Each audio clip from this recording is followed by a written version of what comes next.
En ce temps-là, Jésus parlait à ses disciples de sa venue. Prenez garde, veillez, car vous ne savez pas quand viendra le moment. Il en est comme d'un homme parti en voyage, en quittant sa maison, il a donné tout pouvoir à ses serviteurs, fixé à chacun son travail et recommandé au portier de veiller. Veillez donc, car vous ne savez pas quand le maître de la maison reviendra, le soir ou à minuit, au chant du coq ou le matin. Il peut arriver à l'improviste et vous trouver endormi. Ce que je vous le dis là, je le dis à tous. Veillez. Acclamons la parole de Dieu. Il y a une méditation que je fais chaque année, premier dimanche de l'Avent et le premier dimanche du Carême, ou plutôt en Carême, le mercredi des Cendres. Et je vais le refaire cette année, c'est le premier Avant de notre vie. Et nous en avons connu beaucoup. Combien de membres de notre famille et d'amis ne seront pas avec nous à Noël cette année? Certes, pas seulement pendant les années terribles du Covid, qui ont été terribles, mais dans des conditions normales. Non, combien? Comment notre vie a-t-elle changé en un an? Notre santé, en mieux ou en moins? Le travail, la patrie, en pensant à l'Espagne et à d'autres pays. L'un des philosophes grecs antérieurs à Socrate, je crois me souvenir, Héraclite, il disait « On ne se baigne pas deux fois dans le même fleuve parce que, bien que le fleuve porte le même nom, on n'est pas le même. Et le fleuve et l'eau qui y coulent ne sont pas non plus les mêmes. Il n'y a pas de Noël identique. Il n'y a pas de Noël identique. Il n'y en a pas. Pas plus. Qu'il n'y a deux lentilles, il n'y en a pas. Nous sommes différents. Il y a une phrase que nous, les prêtres, méditons, du moins ce mois, et je pense qu'elle peut aussi s'appliquer à l'Avent. Cette phrase dit « Prêtre, célèbre cette messe comme s'il s'agissait de ta première messe, ou de ta dernière messe, ou de ta seule messe. » Cela donne un sentiment de solennité. Ce n'est pas un Avant comme les autres. C'est le premier Avant de notre vie. Parce que nous sommes différents et parce que nous ne savons pas si ce sera le dernier. Qui sait? Qui peut dire que nous vivrons une année de plus? Peut-être que nous serons tous là, si Dieu le veut, l'année prochaine. Mais qui sait?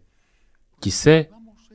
Alors vivons cela comme si c'était le premier Avant, le dernier Avant, le premier Noël, l'unique Noël, le dernier Noël, parce que cela nous permet de lui donner l'importance que les choses ont.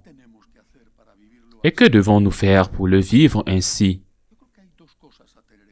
Je pense qu'il y a deux choses à garder à l'esprit. D'abord, peut-être ce que nous devons faire, et ensuite, ce que nous devons laisser Dieu faire avec nous. Que devons-nous faire?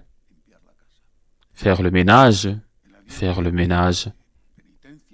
L'Avent est un temps de pénitence, comme le Carême, de purification, de nettoyage de la maison, de nettoyage spirituel, de nettoyage aussi du point de vue de la confession, du point de vue du repentir, de l'examen de conscience, de la confession. Aucun catholique ne devrait laisser passer l'Avent sans se confesser, même s'il n'y a pas de péché mortel. Comment arriver à Noël sans communier? Certains n'y parviendront pas et en souffriront. Mais pas de communion la veille de Noël, pas de communion à Noël. S'il vous plaît, mais pour cela, il faut faire un examen de conscience, se repentir de ses péchés, chercher à s'amender, se confesser, faire le ménage. l'Avent doit être un temps de prière, mais une prière particulière. Vous savez qu'il y a 3 types de prières, n'est-ce pas? La méditation, la contemplation et l'oraison dans le sens de parler et d'écouter Dieu. Je crois que l'Avent devait être un temps de prière contemplative, c'est-à-dire un temps pour recréer ce moment dans notre esprit. Mettez-vous à la place de Saint Joseph. Comme il est nerveux, comme il est inquiet, comme il a honte, bien sûr. À ce moment-là, il n'y avait pas, je vais dire, je vais aller sur Internet et réserver l'hôtel 2 mois avant. Non, ce n'était pas de sa faute s'il n'y avait pas de place à l'auberge. Mais, quelle galère pour cet homme, n'est-ce pas? Mettez-vous à sa place, mettez-vous à la place de la Sainte Vierge. Seule avec son mari, mais vous voyez ce que Marie peut faire quand l'accouchement arrive. Allez alors, comme maintenant, et peut-être même moins que maintenant, seule, sans sa mère, sans ses amis, elle était allée voir sa cousine Élisabeth pour l'aider, seule enceinte du Fils de Dieu. Personne ne savait comment allait être le Fils de Dieu. Il était censé être beau, mais comment allait-il être? Et comment allait se passer l'accouchement dans cette grotte de brebis? Mettez-vous à la place des bergers. L'ange ne leur dit pas « Je vous apporte une bonne nouvelle. Le prix de la laine va augmenter. Je vous annonce une bonne nouvelle. Désormais, les agneaux vont vous coûter $1 million. Parce qu'avec cette fête, tout le monde va manger de l'agneau. Comme chaque année, non. Je vous annonce une bonne nouvelle. Le Fils de Dieu est né dans une grotte, pas dans le palais d'Hérode, dans une grotte. Et il court pour apporter, pas pour demander, pour apporter ce qu'ils avaient, un peu de lait, un peu de tanné, pour envelopper l'enfant une nuit difficile, un peu de fromage, ce qu'ils avaient, ils allaient donner, pas demander. Mettez-vous à la place des bergers, mettez-vous à la place des magiciens, des rois mages, avec votre imagination. Contemplez les magiciens, les sages, les intelligents, arrivant de je ne sais où, très loin d'Irak, de Babylone, affrontant des dangers, bien sûr, des difficultés parce qu'ils n'étaient pas sur un tapis volant, et ils trouvent une grotte de moutons. J'imagine que lorsque les mages sont arrivés, ils étaient un peu plus en ordre que cette nuit terrible. Mais finalement, c'était eux, les mages, les sages et les intelligents, ils étaient allés à l'université, ils avaient un diplôme de Harvard, ce qui doit être le plus dans les titres, enfin, le titre de la Complutense. Il semble que peu, ils étaient de plus que la Requêté-Masse, et ils se mettent à genoux et offrent humblement leur don à un pauvre nouveau-né, à une simple femme, à un charpentier, pour les remettre à leur place. C'est le temps de l'Avent. Faites vos devoirs, la confession, la prière, et puis n'oubliez pas ce que les bergers ont fait. Allez apporter un cadeau au Christ, prière, communion aux personnes dans le besoin. Asseyez un pauvre à votre table la veille de Noël. Asseyez un pauvre à votre table, ce qui ne veut pas dire que vous l'asseyez à votre table, mais par exemple, imaginez que vous le décidez et ce serait une bonne pratique tout argumentée.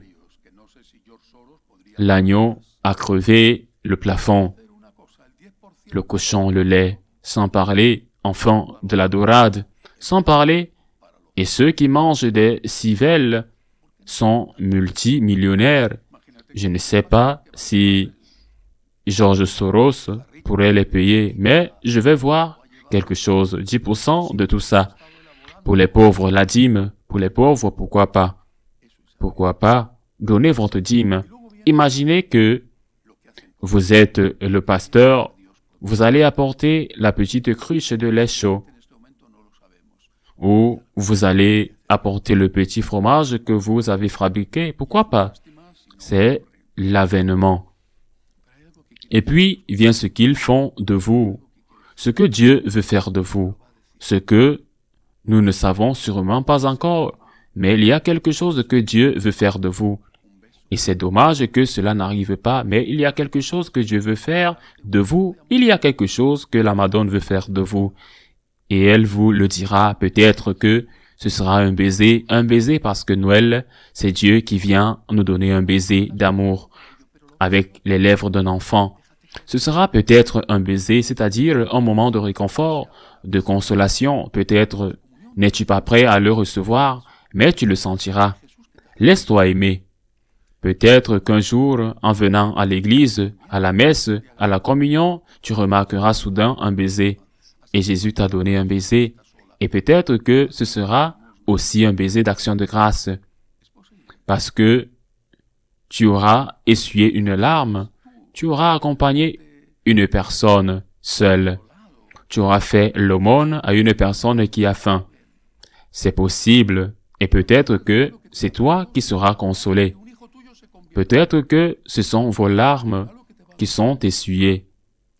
Peut-être que le cadeau de Dieu pour vous, en ce Noël, est qu'un de vos enfants se convertisse, ou que le cadeau de Dieu pour vous est qu'après la confession, vous retrouviez une paix que vous n'aviez pas connue depuis longtemps. Laissez-vous aimer. Mettez-vous à la portée de Dieu. Mettez-vous à la portée de Dieu par la confession, par la contemplation. Mets-toi aussi à la portée de Dieu avec la miséricorde et laisse-toi aimer, parce qu'il y aura sûrement quelque chose de ce Noël. C'est avant et dans les jours qui viendront à Noël. Il y aura sûrement quelque chose que tu n'attends pas et ce sera quelque chose de bon. Si vous vous êtes placé auprès de Dieu, ce sera peut-être quelque chose de bon, peut-être même que cela passera par la douleur, mais ce sera quelque chose de bon. Ce sera quelque chose qui vous fera profondément du bien. Il y a de nombreuses années, j'ai pensé à cela et je l'ai écrit. Dieu vient vous donner un baiser d'amour avec les lèvres d'un enfant et de la Vierge Marie. Il vient vous donner une étreinte et cette étreinte de la Vierge n'a pas de prix. Laisse-toi aimer. Mets-toi à la portée de Dieu. Viens davantage à l'église, confesse-toi. Tu es fatigué et accablé, préoccupé par tant de choses. Et une seule chose est nécessaire, consacre-toi. Consacre ce temps à lui. Et laisse-toi consoler, soigner, caresser par lui. Il vient vous donner un baiser, le Dieu de la miséricorde. Il vient vous donner un baiser, c'est Noël. Il vient vous donner un baiser avec les lèvres d'un enfant. Ainsi soit-il.